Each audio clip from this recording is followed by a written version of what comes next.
Regulatory benefits offered to the bank under the scheme. Liquidity support availed would be eligible to be classified as held to maturity (HTM) even if the total investment in that category overshoots RBI limits. Held to maturity securities are purchased to be owned until maturity. A company's management might invest in a bond that they plan to hold to maturity. As a result, there are different accounting treatment for held to maturity security compared to securities that are to be liquidated in the short term. Advantages of HTM. Segment is that banks do not have to account for mark-to-market losses in the case bond values deteriorate further. Exposures under this facility will be reckoned under the large exposure framework. The large exposure framework sets prudent limits to large exposure of banks, thus limiting their vulnerability. A large exposure is defined as the sum of all exposure of bank to a single counterparty that are equal to or above 10% of its Tier 1 capital. The securities acquired under the scheme, capped at HTM category, will not result in an additional priority sector liability. Support extended to MFs under it shall be exempted from bank capital market exposure limits. Benefits: it will ease pressure and help mutual funds to finance the redemption using this facility rather than selling its existing commercial papers at a discount and denting its net asset value. This will stabilize the performance of short term debt funds and improve investor sentiment about the debt market. Reasons for liquidity strain in mutual funds market. Heightened volatility in capital markets in reaction to COVID-19. Redemption pressures related to closures of some debts. MF's example Franklin Templeton Mutual Fund recently decided to shut several schemes. The stress is more pronounced in the mutual scheme with large exposure to higher yielding and lower rated credit securities. Then repo. A repurchase agreement repo is a form of short-term borrowing for dealers in government securities. In case of a repo, a dealer sells government securities to investors usually on an overnight basis and buys them back the following day at slightly higher price. Repo rate. It is the rate at which the central bank of the country, Reserve Bank of India in case of India, lends money to commercial bank in the event of any fortfall of funds.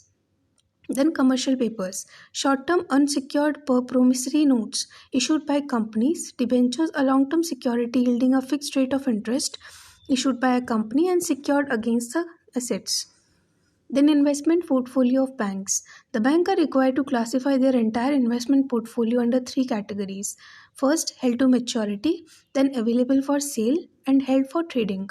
The investment under the available for sale and held for trading categories should be market to market periodically. Mark to market refers to the reasonable value of an account that can vary over a period depending on assets and liabilities. Mark to market provides a realistic estimate of a financial situation. The investment under the held to maturity category need not be marked to market as in case of permanent securities. Then we have public utility service. Why in news? Ministry of Labor and Employment through a notification has declared banking industry as a public utility service for 6 months till October 21 under Industrial Dispute Act 1947. About public utility services. The public utility services are those business undertakings engaged in supplying essential goods or services of daily necessity for general public. Section 2N of IDA empowers government to declare any industry specified in the first schedule of IDA to be a public utility service for a period of 6 months by issuing a notification. If it satisfies that public emergency or public interest so requires, IDA also defines following industries as public utility services. First is railway service or any transport service for carriage of passengers or goods by air. Service in and in connection with working of any major port or dock. Section of any industrial establishment on working of which safety of establishment of workmen employed therein depends. Postal, telegraph and telephone service. Industry which supplies power, light, water to the public. System of public conservancy and sanitation. Then impact of declaring banking as public utility service. Section 22(1) of IDA provides that no person employed in public utility service shall go on a strike in breach of contract. First, without giving to employer notice of strike within 6 weeks before striking, or within 14 days of giving such notice, or before the expiry of date of strike specified in any such notice as aforesaid, or during the pendency of any conciliation proceeding before a conciliation officer, and 7 days after the conclusion of such proceeding. Similar condition applied to the lockout of public utility services. Thus, objective of declaring banking industry as a public utility services is to ensure protection to the customer and to serve them in a better way amid economic crisis in COVID-19 pandemic. Then we have characteristic of public utility services. First, dispensability. Public utilities deal with essential services to meet basic needs of community, thus they should be constantly maintained. Monopoly position. Public utility enterprises are generally given monopoly in a particular area to avoid duplication in providing these services. Large investment. Public utility concerns require large investment of capital, example railways, electricity and expansion of supply of these services reduce cost per unit. Then public regulations. Public utility undertakings are generally created by special legislation of parliament and state legislature with certain special powers and privileges to maintain regular and efficient service. Then we have pricing policies. The pricing policy of these service is generally guided by the government. Some margin of profit is allowed to maintain efficiency and expansion of these services. Then we have lockout. IDA defined it as the temporary closing of place of employment or suspension of work or refusal by an employer to continue to employ any number of persons employed by him. Then strike. IDA defined it as a cessation of work by body of persons employed in any industry acting in combination or a concerned refusal or a refusal under a common understanding of any number of persons who are or have been so employed to continue to work or to accept employment. Then we have report on industrial relations code. Why news? So recently, Parliamentary Standing Committee on Labour has released a report, the Industrial Relations Code 2019.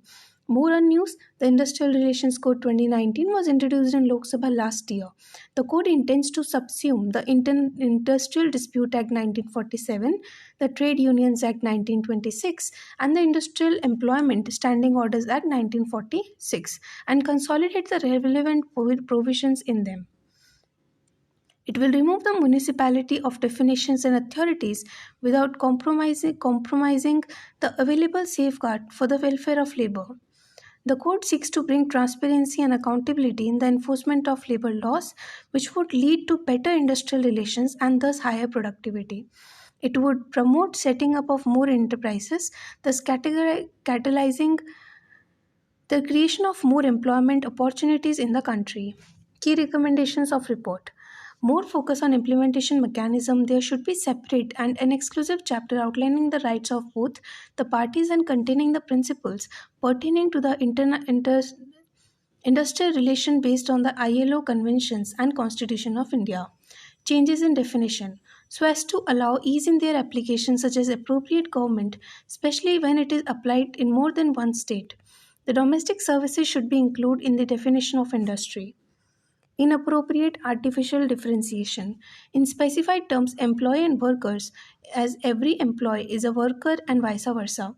It referred to their previous report where such differentiation led to more confusion and had asked for one uniform word everywhere. Further, other stakeholders like scheme workers, gig workers, and all workers engaged in unorganized informal sector should be included in the recommend unified definition of employee or worker. Fixed term employment. There is a need to incorporate protective and preemptive provisions mentioning the conditions and areas where the employers can secure FTE from designated authority. Unorganized sector. There should be a separate chapter clearly spelling out the application of various provisions, including grievance redressal mechanism to such workers. Grievance Redressal Committee. The prescribed time period of 3 years should be reduced to maximum 6 months. Further, it should have equal representation of women to further amicable solutions. Trade union. The workers' support for the trade union should be verified through secret ballot. Strikes. The requirement of notice to go on a strike be made applicable only to public utility service like water, electricity, as well as matters of disturbances of public tranquility or breach of public order. Layoff. When there is a closure of establishment due to natural calamity, the payment of wage to the workers should be extended beyond 45 days after mutual agreement between the employer and the employee. Reskilling fund. These fees should be transferred to skill training centers and the procedure for skill upgradation and training of the retrenched workers be clearly spelled out. So, in this topic, we are also going to read salient features of Industrial Relations Code 2019. So, the definition of a worker, industry, and strike have been amended. Separate definition of employee and a worker have been provided. Fixed term employment has been defined and included as a category of employment in classification of workers. Trade unions. A trade union will be recognized as a sole negotiating union if it has support of 75% or more of the workers on the muster roll in an establishment. If it lacks support of 75% workers, then negotiating council will be constituted for negotiation. The dispute of registered trade union have also been included within the jurisdiction of industrial tribunal. A trade union or a federation of trade union may be recognized as a central or state trade union by the center or state government respectively. Industrial tribunal. Instead of multiple bodies or industrial tribunals would work as adjudicating bodies to decide appeals. Notice period. Requirement of a notice period of 14 days has been incorporated for strikes and lockouts in any establishment. Threshold of workers for retrenchment. For establishment in factory, plantation and mines have been retained at 100, but flexibility has been provided to reduce or increase the threshold. In state where threshold has been enhanced from 100 to 300 by state amendments, those amendments have been protected in the code. Reskilling fund for training and retrenched employees has been proposed for contribution from industrial establishments. Negative oil prices. Why it is in news? Because US oil market created history on 22nd April 2020 when the prices of West Texas Intermediate crude fell to minus $40.32 a barrel in New York, which is closest crude oil price ever known. How global price oil prices are determined? Crude oil prices, like any other commodity, are determined by global supply and demand. Growing economies are engines which generate demand for oil in general and especially for transporting the goods and materials from producers to the consumers. On the other hand, supply of crude oil is majorly controlled by a selected country or grouping such as OPEC, Organization of the Petroleum Exporting Countries. Then we have historically the OPEC led by Saudi Arabia used to work as a cartel and fix prices in favorable band. It could bring down prices by increasing the oil production and raise the prices by cutting production. In the recent past, OPEC has been working with 100 other countries, including Russia, as OPEC Plus to fix the global prices and supply. Thus, stability of oil prices and its seamless operation depends on predictability of global demand of oil. The ability of the oil producing countries to act in consort for maintenance of supplies. How did oil price go in negative territory? The plunge in negative territory can be attributed to both supply and demand factors. Supply factor. The breakdown of OPEC plus agreement between Russia and Saudi Arabia meant the production of oil kept increasing unchecked and subsequently lower prices. Demand factor. Shutting down of travel routes, global lockdown due to COVID 19 has drastically decreased the demand for oil, which has compounded the problem. The continuous supply of oil, accompanied by the huge demand slump, that created a situation where there is a worldwide shortage of storage space for oil. Trains and ships, which were typically used as a transport oil, were being used as just for storing oil. In above background, the historic event unfolded in following manner. The fall in prices were triggered by expiry of May future contracts for the US West Texas Intermediate crude. Each contract trades for a month and May contract was due to expire on 23rd April 2020. Investor holding May contract didn't want to take delivery of the oil and incur shortage cost. The oil producers, on the other hand, wanted to get rid of their oil even at unbelievably low prices instead of choosing the other option, that is, shutting down the production, which would have been costlier to restart when compared to the marginal losses on May sales. Ultimately, for both the holder of delivery contract and the oil producers, it was less costly to pay $40 a barrel and get rid of the oil instead of storing it or stop production.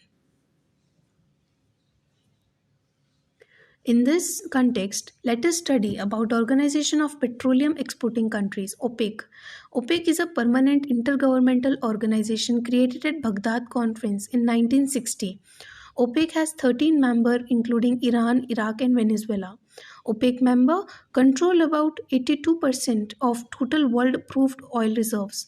In 2018, OPEC members accounted for 41% of total world crude oil production. OPEC and non OPEC oil producing nations, 10 other countries, including Russia, Kazakhstan, and Mexico, formalized an agreement in 2016 to jointly cut production for stabilization of prices. This grouping is informally known as OPEC Plus or Vienna Group. What is a futures contract? A futures contract is a standard contract to buy or sell a specific commodity for standardized quality at a certain date in the future. For example, if oil producers wants to sell oil in the future, they can look at their desired prices by selling a futures contract today.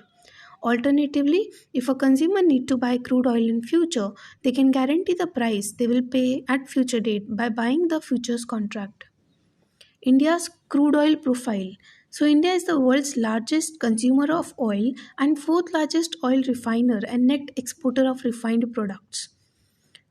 The growth rate of India's oil consumption is expected to surpass China in mid 2020s, and India's energy demand is set to double by 2040. So India is heavily dependent on crude oil, LNG sub imports with greater than 80% import dependence for crude oil and 45.3% for natural gas or LNG. 70% of India's imported energy needs come from West Asia, and the GCC alone accounts for 34% of India's oil imports.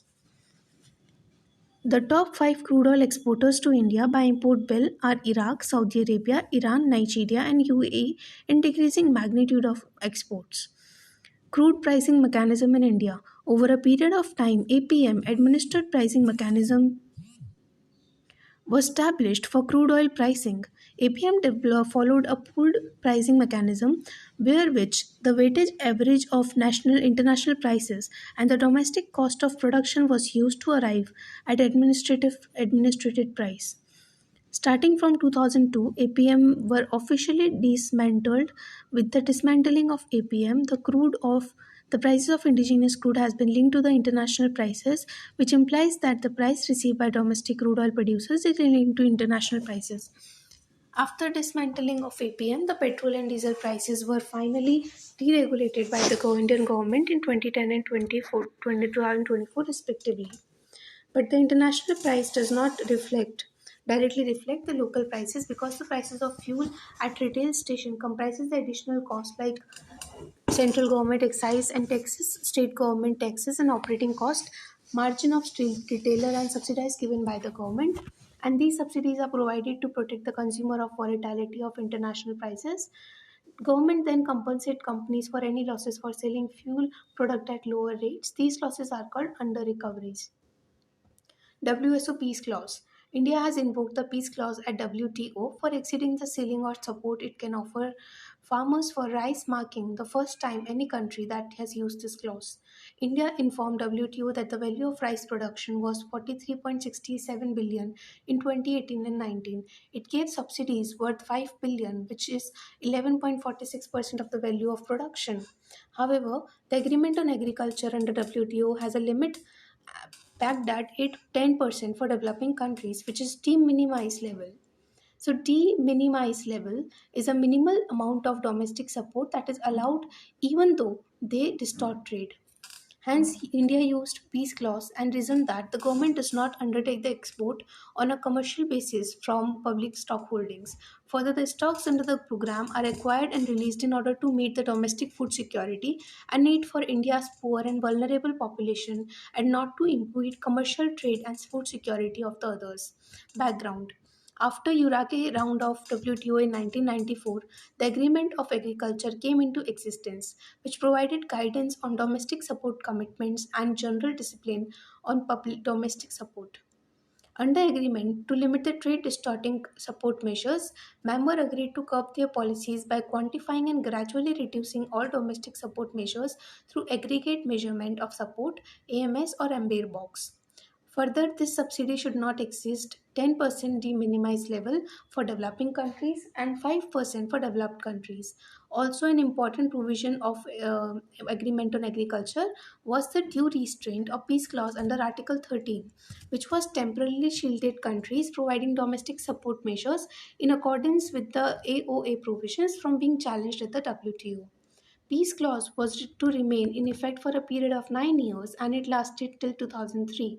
However, G33 containing developing countries led by India found it hard to fulfill food security commitment and hence revived peace clause temporarily for 4 years in Bali Ministerial Conference 2013. The Nairobi Ministerial Conference of the WTO held in December 2015 reaffirmed with census the interim peace clause would remain in force until a permanent resolution is passed and agreed and adopted. So, peace clause. The peace clause protected developing countries' food procurement programs against the action of WTO members in case subsidy ceilings are breached. It also provides that green box domestic support measures cannot be subject to countervailing the duty action or other subsidy action under the WTO agreement on subsidies and countervailing measures. However, other domestic support measures which are in conformity with provisions on the Agreement on Agriculture may be the subject of countervailing duty actions. Hence, under the present peace clause, the developing countries can provide WTO prohibited subsidies to the farmers without inviting any dispute under the Agreement on Agriculture. So, related to this, we are going to read the subsidies under WTO. So, we are going to talk about green box. So, green box, it is a domestic support measures that doesn't cause trade distortion or at most causes minimal distortion. Hence, they don't have any reduction commitment under Agreement on Agriculture. They are implemented as a program aimed at income support to farmers without influencing the current level of production and prices. They comprises two support programs, public service program and direct payment to the producer.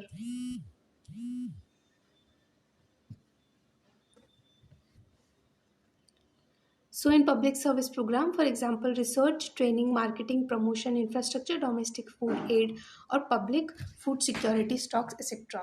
Direct payment to producers, which are fully decoupled from the production such as income guarantee, security programs, regional development programs, etc. Blue box. These are subsidies that are tied to programs that limit production. The blue box subsidies aim to limit production by imposing production quotas or requiring farmers to set aside part of their land. It covers payments directly linked to the acreage or animal numbers. The blue box measures are exempt from reduction commitments. Then aggregate measurement of support AMS or Ambir box. It represents trade distorting domestic support measures. These supports are subject to limits, de minimis, minimal support that are allowed. It consists two parts, product specific subsidy or non-product specific subsidy. So product specific subsidy, total level of support provided to each individual agricultural commodity such as MSP. Non-product specific subsidy, total level of support to the agriculture sector as a whole, that is subsidies on imports such as fertilizer, electricity, irrigation, seeds, credit, etc. After that, we are going to talk about special drawing rights. So, recently, a proposal of International Monetary Fund to issue additional 50 billion special drawing rights were blocked by India and USA. More on the news. So, the STR allocation would have provided IMF members with new foreign exchange reserves with no conditions. The goal is to help low income countries boost health and other fiscal spending and coronavirus spreads.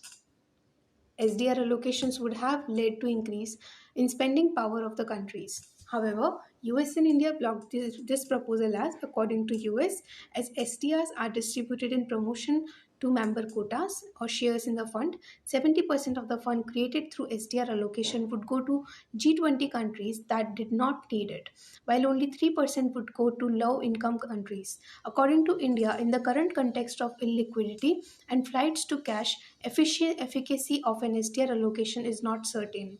Such a major liquidity injection could produce potential costly side effects if the countries use the funds for extraneous purpose. According to special drawing rights, SDR is an international reserve asset created by IMF in 1969 to supplement its member countries' official reserves. So far, SDR 204.2 billion, equivalent to about US 281 billion, have been allocated to the members. The value of SDR is calculated from waste basket of five major currencies, including US dollar, euro, Japanese yen, Chinese renminbi, and British pound. The SDR basket is reviewed every 5 years or earlier if warranted to ensure that the basket reflects the relative importance of currency in the world trading and financial systems. Technically, the SDR is neither a currency nor a claim on IMF itself. Instead, it is a potential claim against the currency of IMF members. SDR augments international liquidity by supplementing the standard reserve currency. SDR serve as the unit of account of the IMF and other international organizations like African Development Bank and Development Bank for International Settlement, etc. SDR can only be held IMF member countries and not by individual investment companies or corporations. SDR allocation is a low cost method for adding to member nations international reserves, allowing the members to reduce their reliance on more expensive domestic or external debt. SDR are allowed by IMF to make emergency loans and are used by developing nations to shore up their currency reserves without the need to borrow at high interest or run current account surplus at detrimental to economic growth. International Monetary Fund. It is an organization of 189 countries working to foster global monetary cooperation, secure financial stability,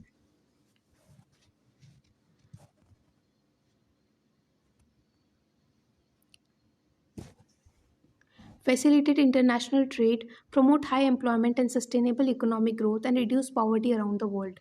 IMF primary purpose is to ensure the stability of International Monetary Fund, the system of exchange rates and international payment that enable countries and their citizens to transact with each other. Its mandate was updated in 2012 to include all macroeconomic and financial sector issues that bear on global stability. IMF was created in Bretton Woods Conference of 1944 and came into operation in 1945. Headquarters are in Washington, D.C.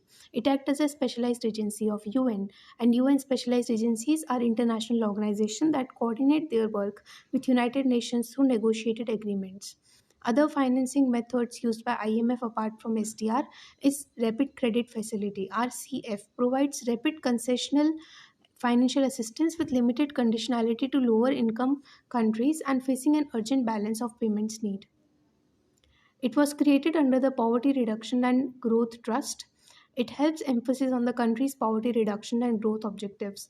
Rapid Financial Instrumental RFI provides support to meet a broad range of urgent needs, including those arising from commodity price shocks, natural disaster, conflict and post-conflict situations, emergencies resulting from fragility.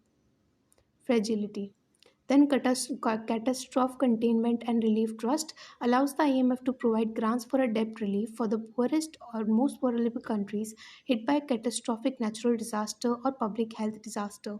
It was established in February 2015 during the Ebola outbreak and modified in March 2020 in response to the COVID 19 pandemic. So, how are SDR used? Under the Articles of Agreement, with certain conditions are met, the IMF may allocate SDR to the members in proportion to their quotas, known as general allocation. Once allocated, the member can hold their SDR as a part of their international reserves or sell part of all their SDR allocations. Member can exchange SDR for freely usable currency among themselves with prescribed holders such exchanges can take place under a volunteer arrangement or under designation by the fund. IMF members can also use SDR in operations and transactions involving the IMF. such as the payments of interest on and repayment of loans or payment for future quota increases. Thereof, we conclude with this topic of SDR. Next, we'll talk about minor forest produce.